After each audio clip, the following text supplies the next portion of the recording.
यही तो कहते हैं कि तीसरी रोटी खाने से पहले, और रुक्मिणी जी ने भगवान का हाथ पकड़ लिया कि तीसरी मुट्ठी अगर आपने खा ली तो तीनों लोग चले जाएंगे, और वो कहते हैं कि फिर हमको फुटपाथ पर रहना, तो ऐसा नहीं है। रुक्मिणी जी ने हाथ क्यों पकड़ा, तो अगला प्रश्न पैदा होगा। इसलिए पकड़ा प्रभु, आप ये देख ही नहीं रहे हैं कि ये तंदुल हैं, आप तो ऐसे चबा रहे हैं और ऐसे भसक्का मार रहे हैं मान लो कि आपको अमृत भेजा हो पंडितानी ने। और अगर इन तंदुलों में इतना रस आ रहा है, इतने रस से भरे हुए हैं, तो हम पत्नियों को, अपनी रानियों को इससे क्यों वंचित करते हैं? कुछ सुख हमें भी लेने दो, कुछ रस का भोग हम भी लगाएं। आपकी 16,108 रानियां हैं, 1,77,000 समथिंग आपके पुत्र पुत्रियां हैं। एक एक दाना भी हम लोगों के हिस्से में आ जाए तो हम भी तो स्वाद चखें कि वो है क्या। सुदामा जी के आंसू एक बार फिर झर गए कि अगर सुशीला ने मुझे नहीं भेजा होता तो इन नेत्रों से कैसे देख पाता कि जिस द्वारका में वैभव का ये हाल है, उस द्वारका में मेरे तंदुलों के लिए आपस में झगड़ा हो रहा है कि मुझे दो, मुझे दो, मुझे दो। यह तो कृष्ण ही है, कृष्ण की कृपा ही है जो मेरे तंदुलों को ये अमृत मान करके भोग लगा रहा है।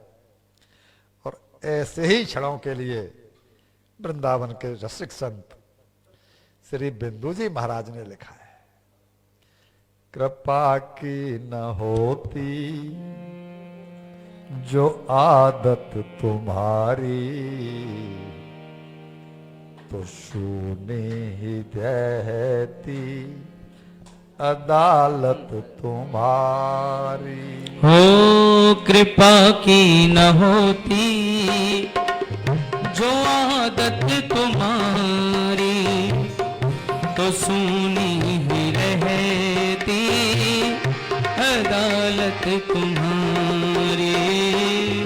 कृपा की न होती जो आदत तुम्हारी, तो सुनी ही रहती अदालत तुम्हारी। जो दीनों के दिल में जगह तुम न पाते, जो दीनों के दिल में जगह तुम न पाते, तो किस दिल में होती इबादत तुम्हारी। कृपा की न होती जो आदत तुम्हारी, सुनी ही रहती अदालत तुम्हारी।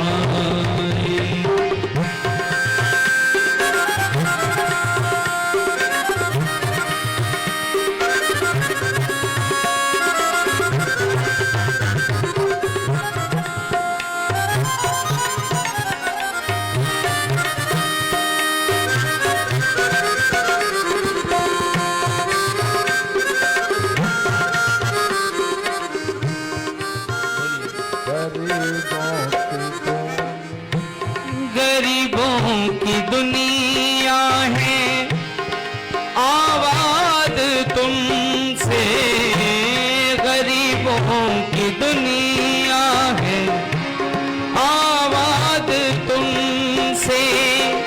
हो गरीबों से है बादशाहत तुम्हारी, प्यारे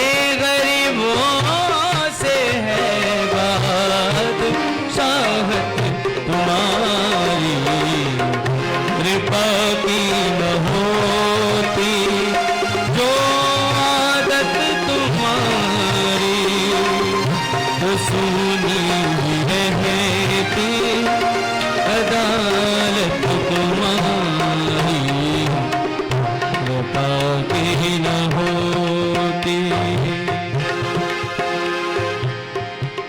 न मुलजिम ही होते, न मुलजिम ही होते, ओ न हम होते मुल्ज़िम, न तुम होते हाकिम। प्यारे, न हम होते मुल्ज़िम, मुल्ज़िम,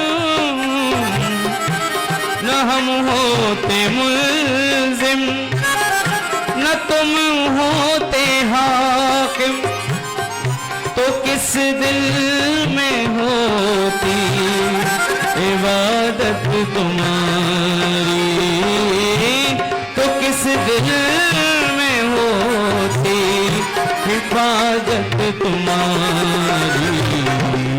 कृपा की न होती जो आदत तुम्हारी, तो सुनी रहती अदालत तुम्हारी।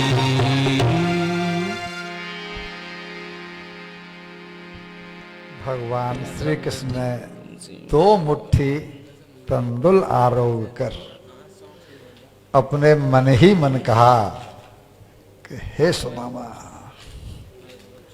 आज तूने मुझे अपना कर्जदार कर लिया, मैं तेरा कर्जदार हो गया।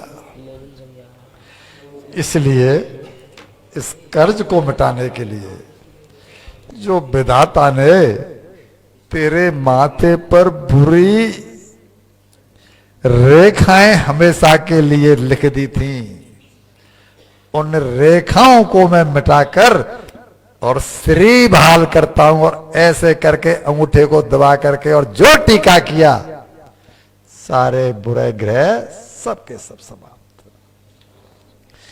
कहते हैं ठाकुर, भले विधाता लिख दिया दुर्दिन तेरे भाल, भले विधाता लिख दिया दुर्दिन तेरे भाल, किंतु मिटाकर मैं उन्हें, किंतु मिटाकर मैं उन्हें करता श्री बहाल।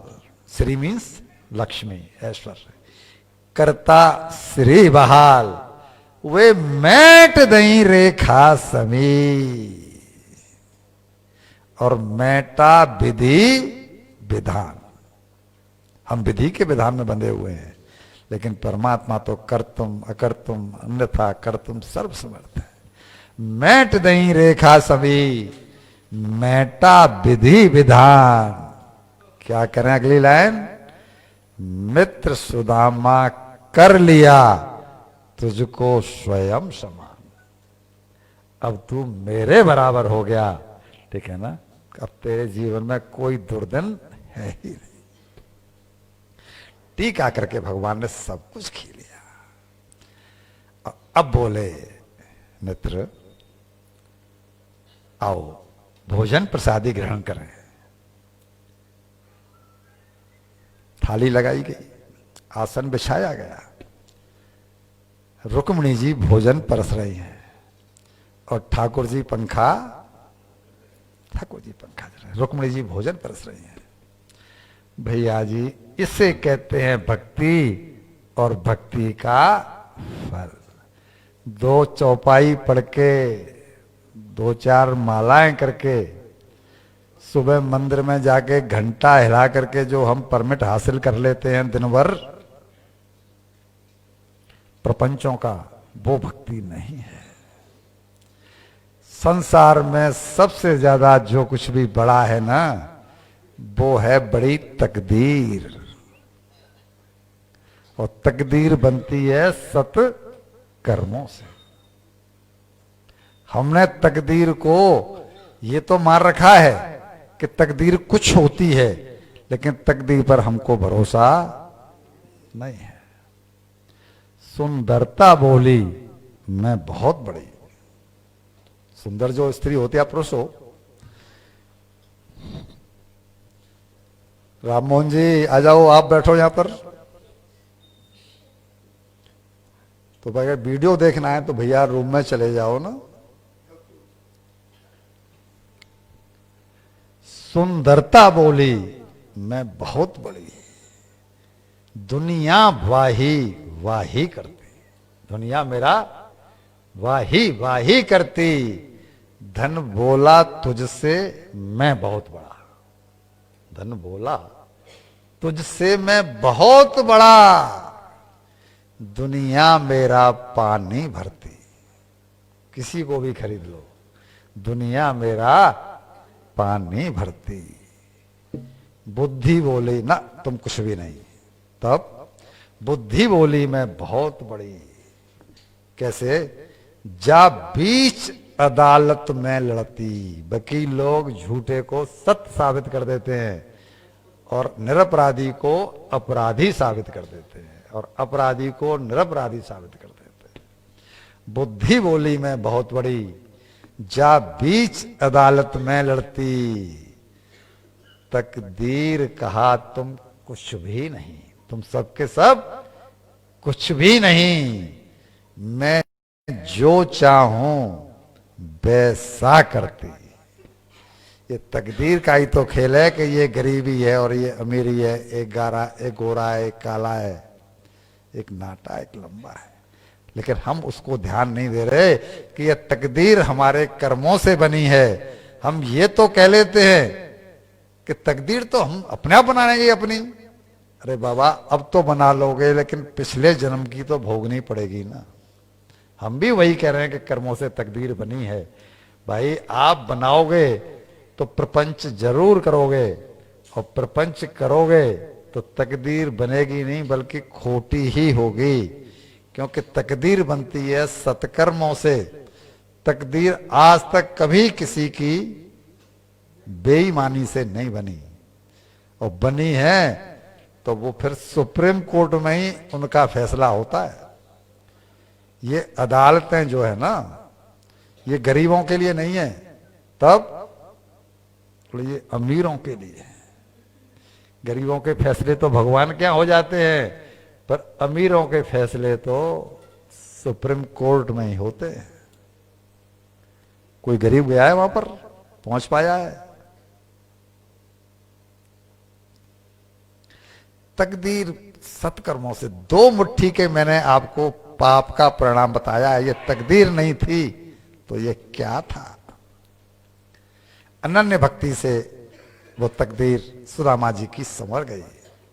और अब सुदामा जी जब भोजन की थाली पर बैठ गए तो भगवान कृष्ण कह रहे हैं, सुदामा भैया भोग लगाओ ना, पंखा झल रहे हैं, भैया भोग लगाओ ना।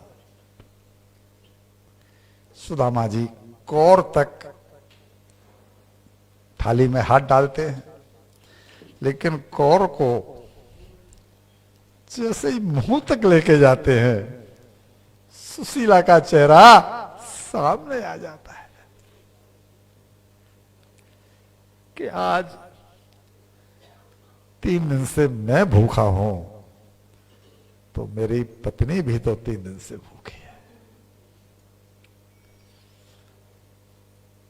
मैं इस बात को स्वीकार नहीं करता, ये मेरा अपना भी हो सकता है कि पत्नी के किसी कष्ट को पत्नी के किसी कष्ट का पति को अनुभव नहीं होता हो। अगर पत्नी को कष्ट है और पत्नी पति के अनुकूल है तो वो उसको कष्ट में देख पाए, ये बात मेरे गले से नहीं उतरती। 56 भोग पर भूखा ब्राह्मण टूट पड़ता कि नहीं टूट पड़ता? लॉजिक होते हैं हर चीज के। 3 दिन से भूखा ब्राह्मण 56 भोग सामने रखे, क्यों नहीं टूट पड़ा? कि जिस पत्नी ने मुझे यहां भेजा, हमने धर्म पत्नी की परिभाषा उस दिन बताई, ये है धर्म पत्नी, यहां भेजा, और अगर मैं नहीं आया होता तो कैसे देखता कि कृष्ण क्या है। मेरे चिवड़ों के लिए और यहां पर मारा मारी हो रही है, कृष्ण पंखा झल रहा है, रुक्मिणी परस रही है, ये सौभाग्य मुझे कैसे मिलता? कैसे उतारूं इस 56 भोग को गले से मेरी पत्नी वहां 3 दिन से भूखी है। कौर फिर नीचे आ जाता, मुंह में नहीं डाल पाते। भैया भगवान की दृष्टि है, बड़ी कठोर परीक्षा लेता है ठाकुर भक्त की अपने की। दीन बंधु जा पर ढरे, लेवे क्या क्या धन जन छीन। कब अपनाता है? अपनावे तब शरण में, जब होकर पहुंचे दीन। भगवान ने जिस किसी को भी अपनी भक्ति दी है ना, उसका सर्वस्व छीन लिया है। ऐसा संभव नहीं है कि उसको संपन्न बना करके रखा हुआ हो। उसकी मति फेर देगा तो वो सब कुछ छोड़ करके चला जाएगा। लेकिन कोई पैसे वाला बना रहा हो और उसे भगवत प्राप्ति हो गई हो, यह संभव नहीं है। एक लुकमान जो हकीम हुए हैं, उन्होंने लिखा है कि चाहे सुई के छेद में से हाथ ही निकल जाए, लेकिन धनपति व्यक्ति बिना धन को त्यागे, यानी वैराग्य लिए भगवत प्राप्ति कर ले, ये नहीं हो सकता, नहीं हो सकता, नहीं हो सकता। बहुत बार कहा, कई बार कहा, सुदामा जी भोग लगाओ। भगवान तो हमारे भावनाओं को कैश कराने में चतुर हैं। बोले भैया तुम अगर भोग नहीं लगाओगे तो हमें भी तो भूख लगी है। ये भगवान का स्टाइल है। किसी भी व्यक्ति को और हमको भूख लगी है, आप खाओ तो हम भी प्रसाद पाए ना। अब सुदामा जी क्या करते हैं? 56 भोग के कौर ऐसे मुंह में डाले हैं, मान लो सामने दलिया रखा हो। 56 भोग ना हो, दलिया रखा हो। भैया जब तक तुम नहीं पाओगे तो हम प्रसाद कैसे पाएंगे? तुम थाली में जो उच्छिष्ट छोड़ोगे वही तो हमें ग्रहण करना है। सब बालक, सब रानियां तरस रही हैं तुम्हारी उच्छिष्ट का प्रसाद पाने के लिए। सुदामा जी ने दलिया जैसा मान लो भोग लगाया, और अब दोनों मसन के सहारे से जब सुदामा जी सुख से बैठ गए तो भगवान पंखा झलते हुए उनसे पूछ रहे हैं, देखो भैया तुम तो मेरी पत्नियों से मिल लिए, तुम तो मेरी पत्नियों से मिल लिए। ये बताओ तुम गृहस्थ जीवन में प्रवेश किया कि नहीं किया? तुम्हारा विवाह हुआ कि नहीं हुआ? वो जो हमने सुनाया भाभी के बारे में, वो भगवान मन ही मन सोच रहे हैं। भगवान तो अंतर में, यहां से कुछ छुपा नहीं। विवाह हो गया है तो भाभी का नाम कैसा है? भाभी का नाम क्या है? भाभी का स्वभाव कैसा है? कभी मुझे याद करती हैं? सुदामा जी बोले कि हाँ कृष्ण, मैंने भी गृहस्थ धर्म में प्रवेश किया। जब विवाह किया तो पत्नी को बता दिया था कि मैं अयाचक व्रत लेकर के और जीवन यापन करूंगा, और आज तक वही हुआ है। तुम्हारी भाभी का नाम सुशीला है और नाम के अनुरूप ही वो सुशील है।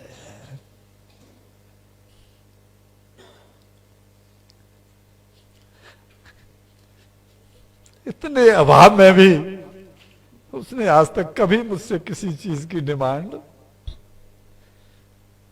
नाम के अनुरूप ही सुशील है। तुम कहते हो कि मुझे कभी याद करती है कि नहीं? अरे भैया याद करने की क्या बात करते हो? देवरजू देवरजू कहते कहते थक गई, थकी नहीं। तुम्हारे लिए चलते समय एक पत्र भी दिया है और बोला है कि अगर देवरजू मेरे संबंध को स्वीकार कर ले तो इसका उत्तर भी लेते आना। भगवान ने पत्र को ऐसे झपटा जैसे कि मांस के ऊपर चील कूदती है। मान लो वर्षों से उन्हें उस पत्र का इंतजार हो। भैया जी, ये है भक्ति।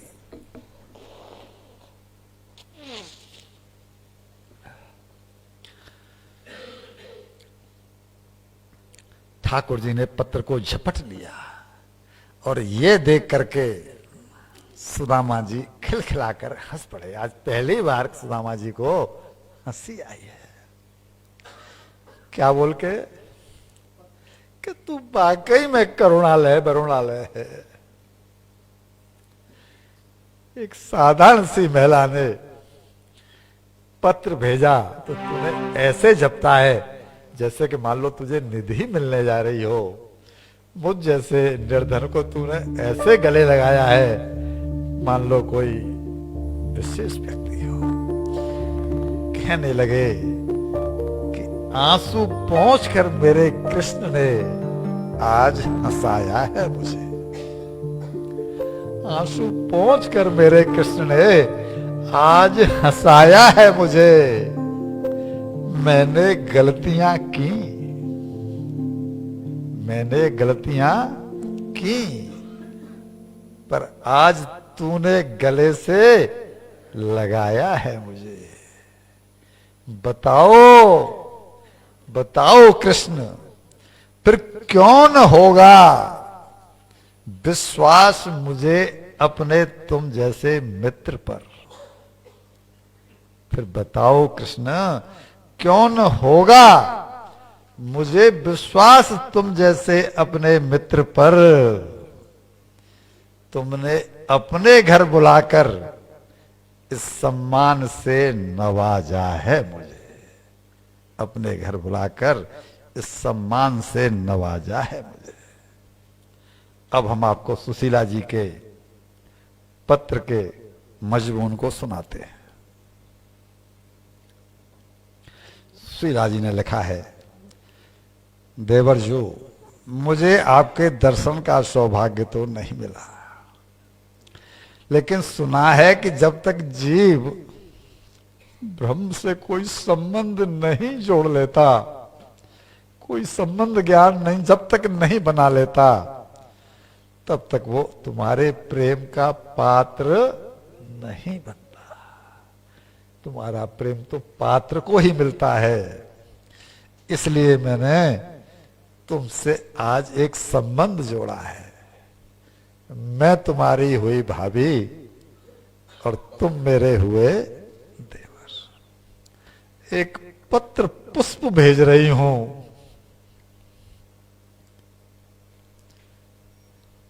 अच्छा लगे तो स्वीकारना। देवर जो एक मास में पक्ष दो। ये पत्र बड़ा व्यंग्यपूर्ण है और बड़ा रसीला है। इसमें जो हम सुना रहे हैं आपको व्यंग भी दिखाई पड़ेगा और रस भी दिखाई पड़ेगा। क्या लिखा है सुशीला जी ने?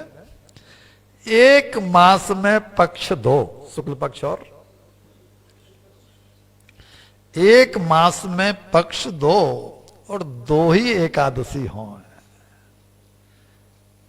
पर मेरे घर देवर जो नित्य एकादशी हो, चूल्हा चलता ही नहीं।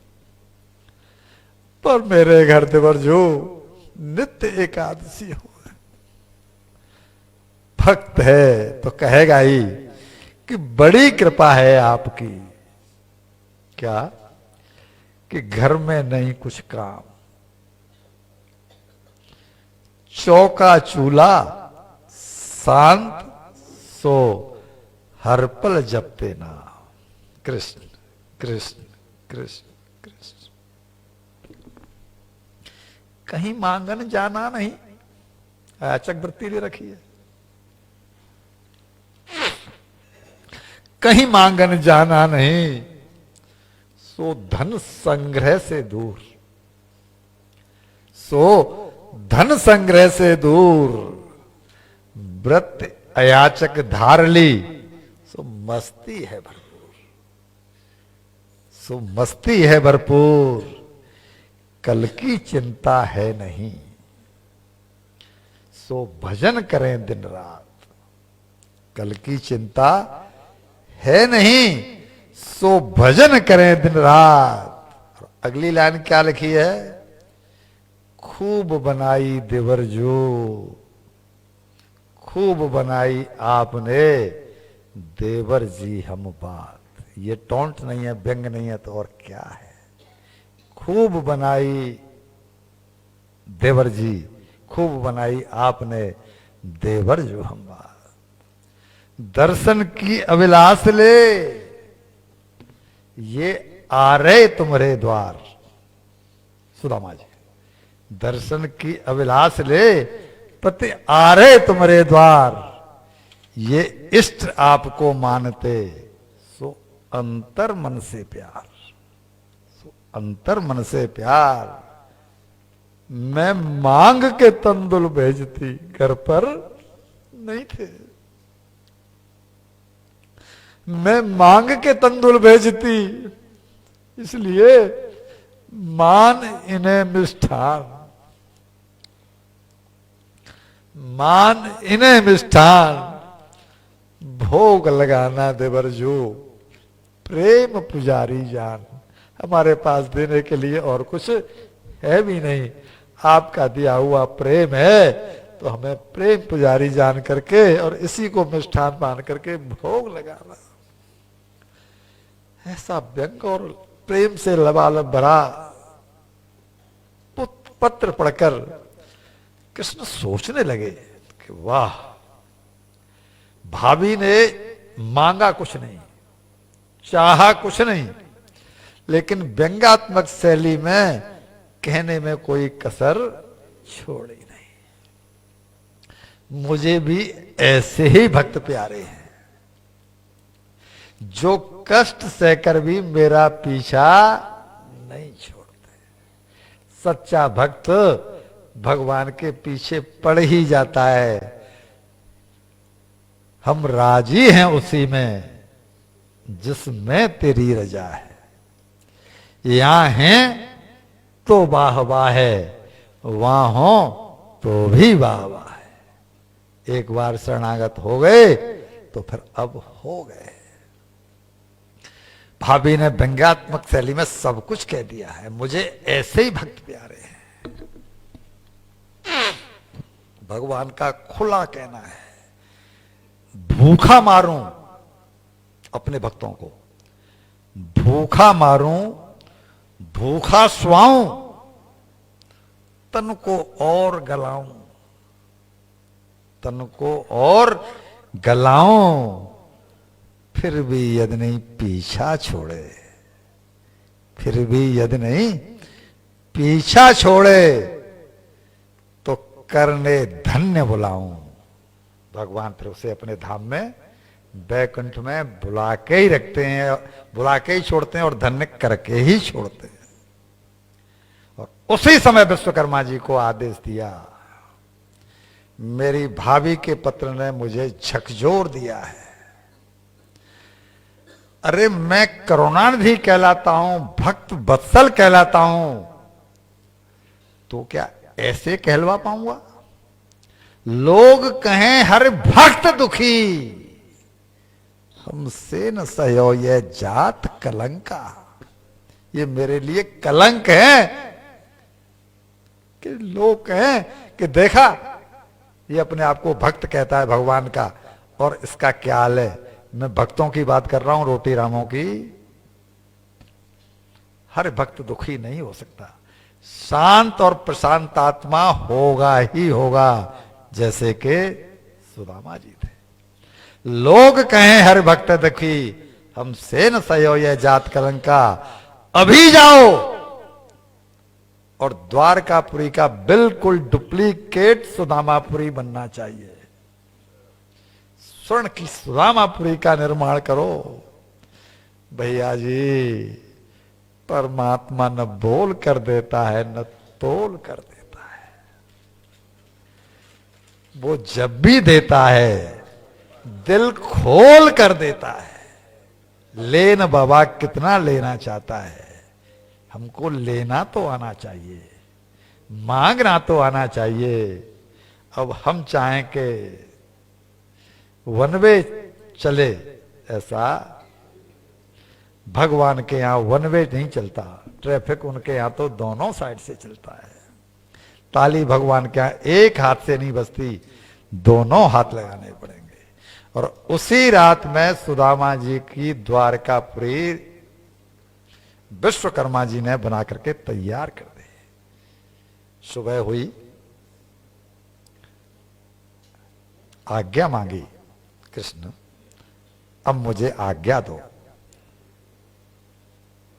बोला हाँ, अभी कल ही तो आए थे, इतने सालों बाद मित्र मिलना हुआ है, कुछ दिन तो और रुको। सुदामा जी को तो पता नहीं कि वहां पर सुदामापुरी बन गई है, वहां पर तो 56 भोग चल रहे हैं, वहां तो सुशीला जी अब सेठानी हो गई हैं। सुदामा जी को पता नहीं, उनको तो यही लग रहा है कि आज मेरी ब्राह्मणी को चौथा दिन हो गया, वो पेट से पट्टी बांध करके पड़ी होगी, मैं यहां पर 56 भोग खाऊं और मेरी ब्राह्मणी भूखी रहे। भैया भगवान को ये मंजूर नहीं होता, उनके पहुंचने से पहले वहां सुदामापुरी बना दी। मित्र कुछ दिन तो रुको, और नहीं मित्र जाने दो, सुशीला अकेली है। और देखो दर्शन का सौभाग्य तो मुझे तुम्हारा रोज ही मिलता था, ये तो वो ही थी जो उसने आग्रह करके दबाव डाल करके मुझे तुम्हारे दर्शनों के लिए भेजा, लेकिन मैं धन्य हुआ कि तुम्हारा साक्षात दर्शन कर पाया। सुदामा जी जब चले हैं, भगवान की दृष्टि अभी भी सुदामा जी पर है कि शायद मन में कुछ भी मांगने की इच्छा हो। अभी भी दृष्टि उल्टा कह रहे हैं सुदामा जी, कृष्ण वो मेरी धोती और मेरी बंडी फतूरी, भैया मेरा गमछा मुझे दे दो और ये कपड़े अपने जो है ना इन्हें वापस ले दो। अरे कोई दी हुई चीज वापस ली जाती है? हम तुम्हारे अपने नहीं हैं, परीक्षा लेने का तरीका, हम तुम्हारे अपने नहीं हैं, तुम मुझे अपना छोटा भाई नहीं मानते, तुम मुझे अपना मित्र नहीं मानते, किसी तरह से भी तो प्रलोभन में आ जाए। सत्य है कृष्ण, सब कुछ वही है जो तुम कह रहे हो, मैं सब कुछ मानता हूं, लेकिन इन इतने बहुमूल्य वस्त्रों को मैं रखूंगा कहां?